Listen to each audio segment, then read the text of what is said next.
de retour à l'émission. Je ne sais pas si c'est parce que c'est jeudi, mais il y a vraiment plein de choses qui se passent en studio. Par chance que les caméras étaient éteintes. Bonjour, rebonjour Éric. Bonjour, ça va bien? Oui, très bien. En fait, ce qui se passe, c'est que je cuisine. Et le C'est jour ça. où je cuisine, je sais pas, ça énerve Ça tout le brûle. monde. Oui, là, en plus, ça a brûlé ce matin. Là, donc, La preuve à l'appui. on a failli faire partir les détecteurs de fumée Voilà. et les gicleurs dans l'établissement. Mais ça, c'est corrigé. C'est pas grave. C'est des choses qui peuvent arriver. Hein. Bon réflexe. Hein? Bon réflexe. Des choses qui peuvent arriver. Mais enfin, bref, ce que je fais ce matin, comme je te disais un petit peu plus tôt dans l'émission, c'est qu'avant les fêtes, j'ai amené à la dernière émission avant Noël des bruschettas avec une présentation un peu différente. Et ça, les gens ont beaucoup aimé, j'en ai entendu parler. Puis là, les gens m'ont dit « Ouais, mais on n'a pas la recette, on n'a pas vu, tu l'as pas faite. » Bon, alors c'est ce qu'on va faire ce matin. Donc là, tu vas me faire travailler. Oui, je vais te faire travailler et j'ai appris que tu ne cuisinais pas. Ben, Alors, je un cuisine autre. un petit peu. C'était ma troisième animatrice qui ne cuisine pas, donc ça va bien aller. Un petit peu, mais c'est les techniques. J'ai de la difficulté. OK. Bon, ben on Falloir va te que donner un coup de main, t'insistes. puis ça va en même temps donner un coup de main aux gens à la maison. Ouais, parce que sûrement. C'est Pas la très seule, hein. correct. J'ai pas de problème avec ça. Ce matin, c'est une recette très simple. On mélange tous les ingrédients ensemble assez facilement et c'est prêt. Il n'y a même pas de cuisson à faire, en fait. C'est vraiment très facile. Donc, on va... Je devrais être capable. Oui, ça devrait bien Et aller. si je suis capable, vous êtes capable. Et en plus, l'avantage qu'on a, c'est que la façon dont on présente la bruschetta, bien, en plus, ça peut attendre. Donc, il n'y a pas de question de timing, parce que souvent, dans la bruschetta, on va la mettre sur des pains, on va la mettre au four pour la Ouais. faire chauffer, tout ça. Ce matin, on sert ça à température pièce. Donc, Ah. c'est vraiment très différent et c'est beaucoup plus facile d'y aller au simple. niveau du service. Voilà. Alors, on y va tout de suite. Ce qu'on a comme ingrédients ce matin pour commencer. Alors, oignons rouges, on va avoir besoin d'oignons rouges. On a besoin de tomates. J'ai pris des tomates italiennes parce Ouais. qu'elles sont moins juteuses. On ne veut pas avoir une sauce là, qui Ouais, plein est de- très juteuse. On va même enlever un peu là, les pépins puis le jus dedans quand on va les préparer. J'ai de l'ail, j'ai du sel, j'ai des épices herbes italiennes. Bon, tout simplement, ça, c'est au goût. J'ai apporté deux glazes, un qui s'appelle glaçage de vinaigre balsamique et l'autre s'appelle coulis de vinaigre balsamique. Mais c'est en fin de compte la même chose ou à peu près. C'est une espèce de réduction de vinaigre balsamique, mais plus sucré un petit peu. Donc, ça sert pour la présentation finale. Je te pour la montrerai. présentation Exactement. finale. On va OK. le faire à la fin. On n'en met pas dans la présentation. Et un peu de vinaigre de cidre, mon préféré. Tous ceux qui me suivent depuis un bout de temps savent que le vinaigre de cidre, c'est un must. Un Dans une incontournable. cuisine, là, on ne peut pas passer. Ça et le vinaigre balsamique, avec ça, on peut faire à peu près n'importe quoi. Alors voilà, c'est aussi simple que ça. C'est vraiment très facile. J'ai déjà fait cuire des croûtons. Alors, tu vois, j'ai pris un pain baguette, finalement, que j'ai tranché sur le sens de l'épaisseur, si on veut, pour faire des longues tranches. Je trouve ça intéressant. Des espèces OK, de doigts de pain. Ouais. Et je les ai fait dorer et griller au four, au petit four grille-pain. On pourrait les mettre dans le grille-pain ou au four sur une plaque à biscuits. Donc, c'est au choix. On peut faire ça un peu dans toutes les... À broil. Au four sur plaque à biscuits, j'aurais tendance à mettre plutôt le four à 450 régulier, normal, là, et à mettre ça comme ça, mais à les surveiller, hein, parce que c'est ce qui m'est arrivé ce Ouais. matin. Je faisais d'autres Faut être choses. vigilant, Je faisais d'autres choses et puis ça s'est mis à parce que brûler. c'est rapide. Oui, ça brûle, ça chauffe quand même assez rapidement, surtout qu'on prend un pain baguette pas trop dur. Si vous avez un pain là, qu'il faut vraiment croquer, non. casser, c'est pas bon parce qu'une fois qu'il sera passé en crouton, il va être impossible à manger. Donc, c'est aussi simple que ça. Donc, il faut prendre un pain baguette assez léger, finalement. Les petits pains cheap là, qu'on trouve dans toutes les épiceries, ça fait parfaitement parce que c'est léger, c'est pas une vraie baguette française, donc c'est vraiment l'idéal pour faire ça. Voilà. On y va, si on veut finir, il faut cuisiner. Bien sûr. Alors, peut-être nous passer les tomates. Oignon. L'oignon. Ah oui, puis il y a le fromage, j'ai oublié de le mentionner. Alors, celui qu'on va utiliser ce matin, c'est le Boivin extra fort. Donc, c'est celui-là qu'on va ajouter sur notre préparation. Donc, finalement, qui va venir comme relever un peu tout ça par la suite. Et un fromage qui nous rappelle quand même une petite allure italienne ce matin. Là. Voilà. Pour aller avec les tomates Voilà, tout à italiennes, fait. bien sûr. Alors, tomates. Explique-moi. Oignon, tomate, ail. Peut-être tu peux nous défaire la tête d'ail, Oui. nous sortir peut-être une ou deux gousses d'ail. Pendant ce temps-là, ce que je vais faire, c'est que je vais ouvrir nos tomates. Ce que je veux faire avec les tomates, en fait, c'est qu'on va les presser un petit peu comme ça. On va tout simplement les écraser. Bien là, peut-être pas au-dessus du comptoir. On va se prendre un plat. OK, pour enlever Voilà, la alors on fait juste substance. comme un petit peu tordre comme ça pour enlever les pépins et un petit peu du bouillon, du jus qu'il y a dans la tomate, en fait. Là. Donc, on veut enlever ça parce qu'on veut le plus possible avoir que de la chair. Alors, je vais le faire comme ça. On les coupe sur le sens de la longueur. Tout ce qu'on a à faire, vous voyez, c'est un peu de jouer avec de cette façon-là. Vous voyez les pépins qui sortent et on vide un petit peu là, les cavités.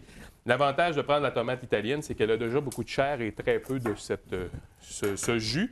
Si jamais vous êtes pris à... vous ne trouvez pas de tomate italienne, vous devez prendre une autre sorte de tomate. Ça peut faire quand même, mais il faut faire exactement la même opération. Alors, tu vois, on enlève le plus de bouillon. On peut pousser un peu avec le doigt à l'intérieur. C'est pas grave s'il en reste. Je une technique vraiment plus compliquée. Là. J'y allais... Avec une cuillère et tout. Voilà. C'est pas nécessaire d'aller jusque-là. C'est pas grave s'il nous reste en fait des pépins à l'intérieur et tout. Donc, on enlève tout simplement les bouts des tomates, les queues des tomates. Et avec ça, on va... Ah là, faut que... Est-ce qu'il y a un truc pour l'ail? Oui, absolument, j'allais dire. Là, il faut que je te montre le truc avec l'ail. Alors, l'idéal, on prend la gousse d'ail qui n'est pas épluchée comme ça. On accote tout simplement le couteau. On tape un peu. Et tu vois, ça s'enlève tout seul. Et le tour est joué, c'est comme par magie. On enlève la pelure toute seule. Et en plus, ben, ça vient activer un peu le goût de l'ail également parce qu'on l'a un petit peu écrasé. Donc, est-ce que toi, tu enlèves ce qu'on appelle le germe? Oui. En fait, ça dépend de l'âge de l'ail. Si, lorsqu'on coupe l'ail comme ça, l'intérieur est vert, tu sais, on a un germe vert, je vais avoir tendance à l'enlever parce que c'est un petit peu plus difficile à digérer, mais s'il est blanc comme ça, il n'y a pas de problème, on va l'utiliser directement. Alors, on va se couper des tomates. Je vais essayer la technique. Alors, ce qu'on veut pour les tomates, on veut avoir de petits cubes, de petits dés finalement. Alors, on les coupe comme ça, tout simplement. On ne se complique pas la vie. C'est pas de ce côté-là que... C'est pas dans la coupe de la tomate que se joue la recette. J'ai presque réussi. Tu as presque réussi? Oui. Ben, en fait, c'est vraiment ça. Il s'agit de taper un peu, de l'écraser, tout simplement, voilà. Et ça devrait... Le tour est joué. Dès qu'on entend un petit crunch, là, normalement, la peau se décolle assez facilement. Mais je trouvais que tu... Que j'ai eu plus de facilité que toi. Oui, c'est ça. Oui.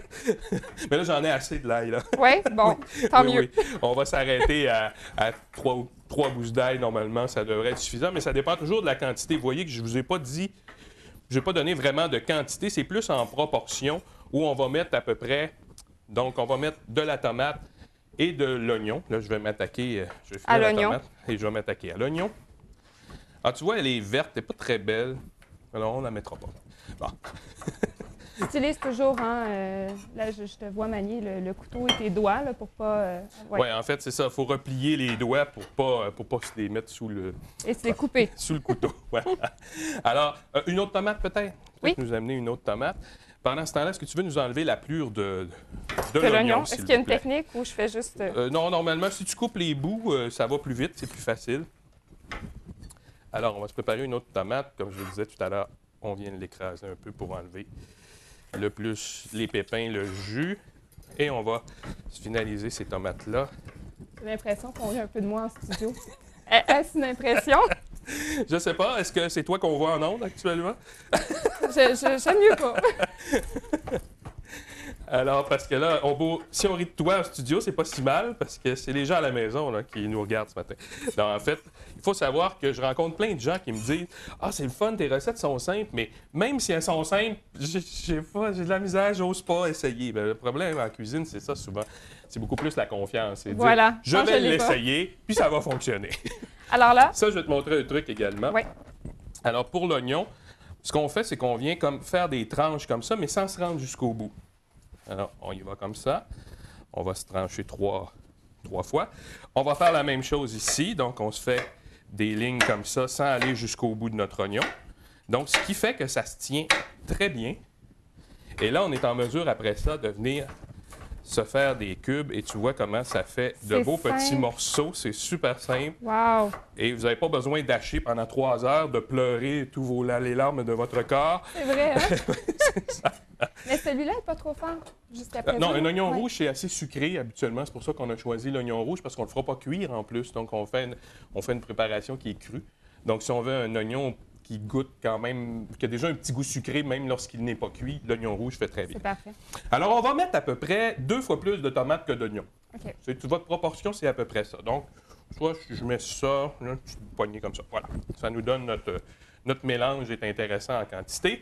On va par la suite ajouter, et là, c'est presque terminé déjà. C'est très, très facile. On va mettre notre ail. Ton ail. Alors, je vais me faire une petite place ici. Ma planche commence à être un peu équipée. Alors, l'ail, ça pourrait être le même principe si l'ail était plus gros, mais tu vois, Est-ce on qu'on peut faire peut le même utiliser- principe qu'on a fait avec l'oignon. Donc, on va hacher. Tu disais, est-ce qu'on peut utiliser? le pressail? On pourrait utiliser le pressail. Moi, j'aime bien qu'il y ait des petits morceaux d'ail dans ma préparation. Mais oui, on pourrait utiliser le pressail. On pourrait utiliser aussi de l'ail dans l'huile déjà coupé en petits morceaux là, qu'on peut acheter. Alors, comme je disais, pour l'ail, c'est le même principe que pour l'oignon. Vous faites des petits, voilà, petits carrés, petits cubes. On veut des petits morceaux d'ail comme ça. Et là, on va ajouter ça. On va mettre 2 gousses d'ail, ça va être suffisant ce matin. Voilà. C'est sûr que si vous le préparez quelques heures à l'avance, c'est encore mieux, parce que tout ça a le temps de prendre le goût. Oui. L'oignon a le temps de donner du goût à la tomate, l'ail a le temps de se mélanger. Donc, voilà pour ça. Là, on va ajouter sel. Sel? Un petit peu de sel, tout simplement, voilà. Un petit peu d'épices, herbes italiennes. Ça, c'est facultatif, vous en mettez si vous aimez ça. Moi, je ne suis pas un maniaque, donc j'en mettrai pas beaucoup, mais on va saupoudrer comme ça pour donner un petit peu de goût. Voilà. Ensuite? Et du vinaigre de cidre. Oh, pas d'huile? Pas d'huile.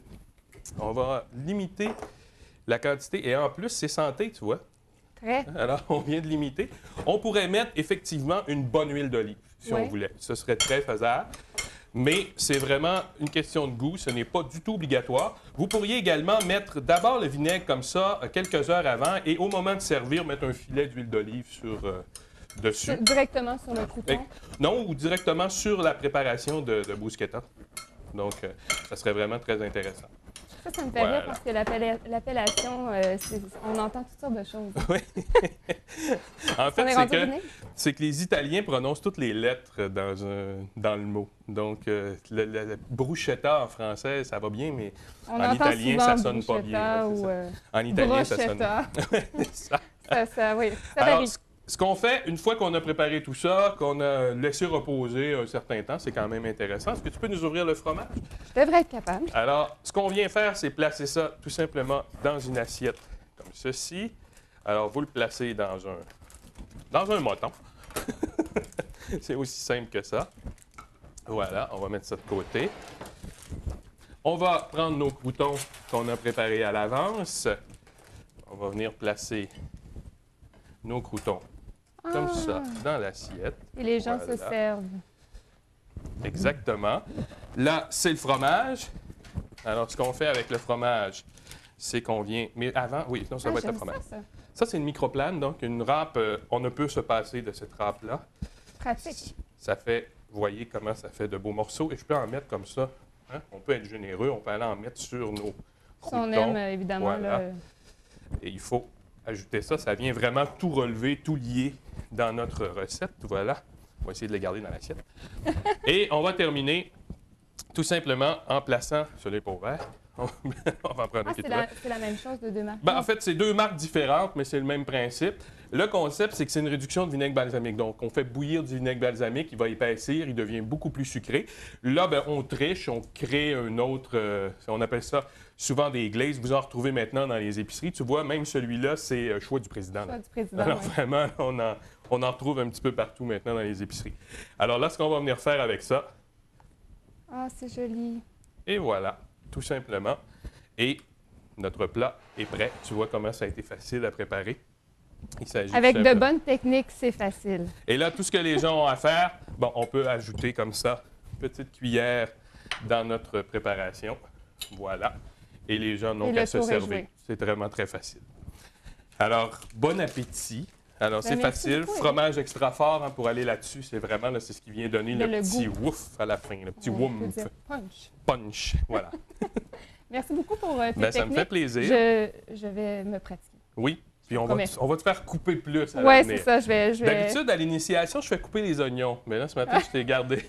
Je t'ai ménagé un petit peu. Tu m'as regardé avec ma technique. On va attendre quelques émissions. Je t'ai donné la technique. Maintenant, la prochaine fois, c'est à ton tour.